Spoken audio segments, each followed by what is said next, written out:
एक शेल के सब शेल में कितने इलेक्ट्रॉन्स मौजूद होते हैं। तो स्टूडेंट्स मैं लाया हुआ आज आपके लिए एक स्पेशल सा फार्मूला और वो है 2n2 2l+1। इस फार्मूले से हम काउंट कर सकते हैं कि एक शेल के सब शेल में कितने इलेक्ट्रॉन्स मौजूद होते हैं। आपने तो ये समझा होगा कि एक शेल में कितने इलेक्ट्रॉन्स मौजूद होते हैं। तो इसके लिए एक फार्मूला इस्तेमाल होता है और वो है 2n²। तो अब इस फार्मूले 2n2 2l+1 फार्मूले में ये जो l वैल्यू है ये क्या है।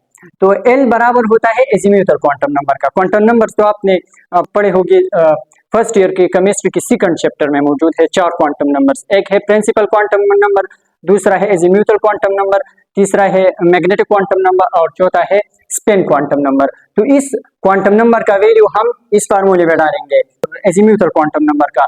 तो अब 4 सबशेल्स है, एटम में 4 किस्म के सबशेल्स होते हैं। एक है S, दूसरा है P, तीसरा है D और चौथा है F।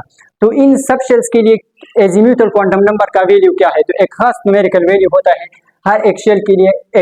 एजीम्यूथल क्वांटम नंबर का एक खास न्यूमेरिकल वैल्यू होता है।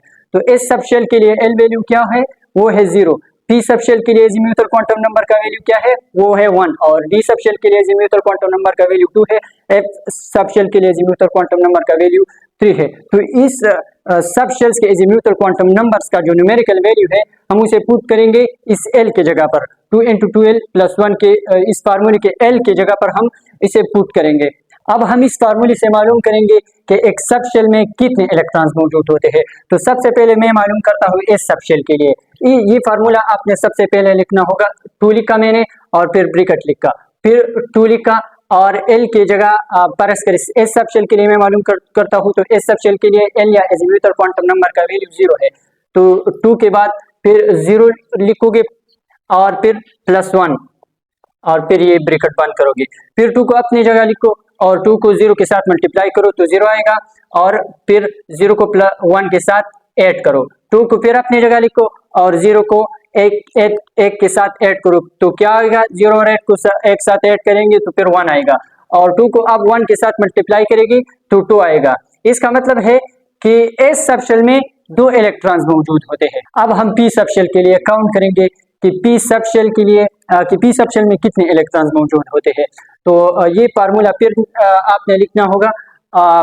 2 लिखा और फिर ब्रैकेट लिखा, फिर 2 लिखा और L की जगह अब जो है आप लिखेंगे 1 क्योंकि एजीम्यूथल क्वांटम नंबर का वैल्यू पी सब शेल के लिए 1 है। तो प्रोडक्ट में 2 के साथ 1 लिखेंगे और फिर प्लस और फिर यही 1 लिखेंगे, यही तक। और अब आपने मैथमेटिकली इसका सोल्यूशन करना होगा। तो 2 को अपनी जगह लिखो और साथ में 2 को 1 के साथ मल्टीप्लाई करो तो 2 आएगा और फिर इसको 1 के साथ ऐड करेंगे तो 2 अपनी जगह लिखो और 2 को 1 के साथ ऐड करो 3 आएगा और अब 2 को 3 के साथ मल्टीप्लाई करो तो 6। तो इसका मतलब है कि पी सब शेल में 6 इलेक्ट्रॉन्स मौजूद होते हैं। अब हम डी सब शेल के लिए मालूम करेंगे कि डी सब शेल में कितने इलेक्ट्रॉन्स मौजूद होते हैं। तो फिर से आपने यही फार्मूला लिखा होगा। 2 लिखा और साथ में फिर ब्रैकेट के बाद 2 लिखा और L का वैल्यू लिखेंगे कि डी सब शेल के लिए एजीम्यूथल क्वांटम नंबर का वैल्यू क्या है। तो 2 वैल्यू है एजीम्यूथल क्वांटम नंबर का डी सब शेल के लिए वैल्यू। तो L की जगह अब 2 तुम लिखोगे और फिर 1 को साथ में ऐड करोगे तो फिर 2 लिखो और 2 को 2 के साथ मल्टीप्लाई करो। मल्टीप्लाई करने के बाद 4 आएगा, 4 और इसको फिर 1 के साथ ऐड करो। 2 को अपनी जगह लिखो और फिर 4 को 1 के साथ ऐड करो तो क्या आएगा, 5 आएगा और अब 5 को 2 के साथ मल्टीप्लाई करो तो इससे आएगा 10। इसका मतलब है कि डी सब शेल में 10 इलेक्ट्रॉन्स मौजूद होते हैं। तो आपने ये सिंपल सा फार्मूला याद करना होगा कि एक एटम के सब शेल में कितने इलेक्ट्रॉन्स मौजूद होते हैं। तो इसके लिए एक स्पेशल सा फार्मूला मैं आपके लिए लाया हूँ 2n2 2l+1 और इसमें ये जो L वाला वैल्यू है ये एजीम्यूथल क्वांटम नंबर का है और हर एक सब शेल के लिए एक एजीम्यूथल क्वांटम नंबर का एक स्पेशल सा वैल्यू इस्तेमाल होता है और ये उसकी वैल्यूज है। तो आपने इन एग्जाम्पल से आप जो है आपने समझा होगा कि आप कैसे काउंट कर सकते हैं कि एक सब शेल में कितने इलेक्ट्रॉन्स मौजूद होते हैं। तो ये ही सिंपल फार्मूला आपने इस्तेमाल करना होगा। तो मैं उम्मीद करता हूँ कि ये लेक्चर जरूर पसंद आई होगी आपको। अगर ये लेक्चर पसंद आई है तो चैनल को सब्सक्राइब करें और वीडियो को लाइक करें और साथ में ये वाली वीडियो भी देखिए, बड़े इंटरेस्टिंग वीडियो है। बहुत बहुत धन्यवाद।